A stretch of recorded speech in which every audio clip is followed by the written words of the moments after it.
So, my dear fellow listeners and viewers, I would like to share with you a few coping strategies you can use when losing a job. So, basically, when you lost your job, what is it that you do? Because, I mean, when people are working, they're working for a reason, right? They're not working just for the sake of working to kill time. You may have one or two people who do that because, they don't have, family, or they don't have, much things going on. And some people, I've worked with a few people who actually go to work not because they have to really, but because they like the idea of mix and mingle with people, and it kind of really give them that opportunity to kind of do that.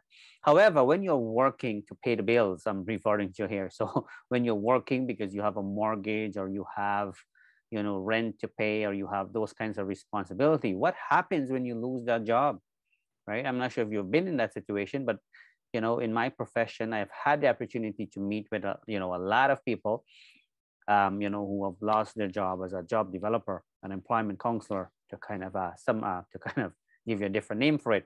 So basically, there are a couple of things you can do. The bottom line is you have to accept the fact that you've lost your job and give your time that space to grieve, because for some people, if especially if you really really like your job, it can be shocking, right?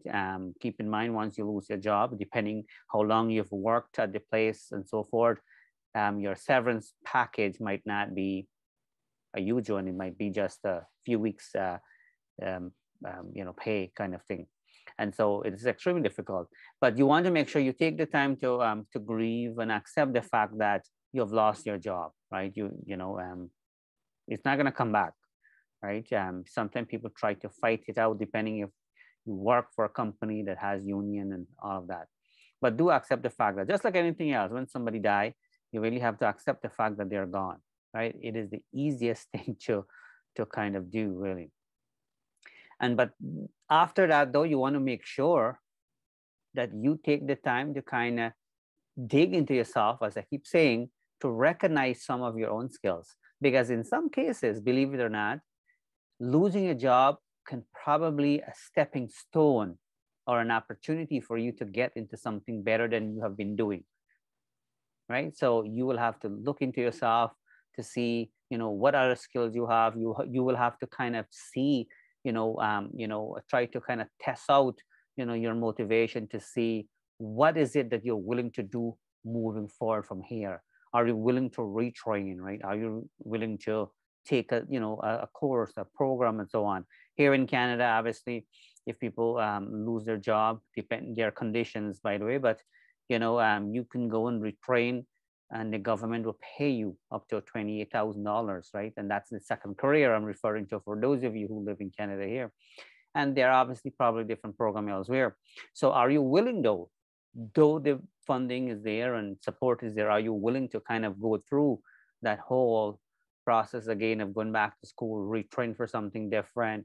Are you able to do it? Do you have the willingness to do it, right? So you want to kind of take advantage of all of that, though, because keep in mind, at this point, if you've lost your job, you really have to look at different strategies, as to what you can do to kind of move forward. So obviously accept the fact that you've lost your job. Look at the fact that you've had some good time, if you've had a good time. If you weren't happy at your job and they let you go, um, or because of unfortunate circumstances like the pandemic situation, they had to let you go, and so forth, just accept the fact that maybe it's an opportunity for you to look into something else. So accept the fact that you've lost the job, deal with it. Into, if you have to, cry, that's okay. Just deal with it the way you normally would, but don't let that hold you back just like that, right? You really have to kind of start to kind of look at pieces that you can put together. Look around your circle, right? Talk to people who have connections in the community. If you have connections in the community, you want to reach out to your connections. That's the networking piece I've talked about before. Connect with them. Don't be afraid to share with them that you've lost your job. It will be a really good strategy for you to reach out, because when you're talking to people, obviously you're getting some of those stressful things out of your system, but also they can also connect you with different job opportunities as well too. So you don't have to make things too complicated. If you lose your job, accept the fact that you've lost a job, but then question yourself, what is it that you need to do from here? Don't be afraid to connect with people. Don't be afraid to kind of utilize the skills that, you probably have had for a long time and did nothing with it. So these are things you need to do, because at the end of the day, as I've mentioned many, many times before, we have a choice, in our life every day.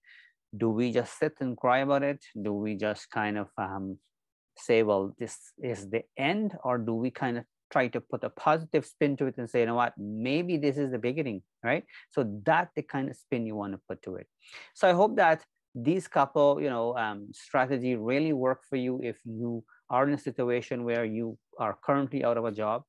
You just cannot do it on your own. You will have to reach out to people. If you are one of those persons, who have a little bit of a pride, because sometimes we as human beings, we have a little bit of a human pride. We do not want to always reach out to people because we're afraid that they will say, you know what, okay, well, he or she reach out to me. They never reach out to me, now they're reaching out to me. But sometimes we have to swallow our pride. So thanks for listening. Thanks for watching. My name is Narine Dat Sookram, wishing you a great today and even better tomorrow. I'll talk to you soon.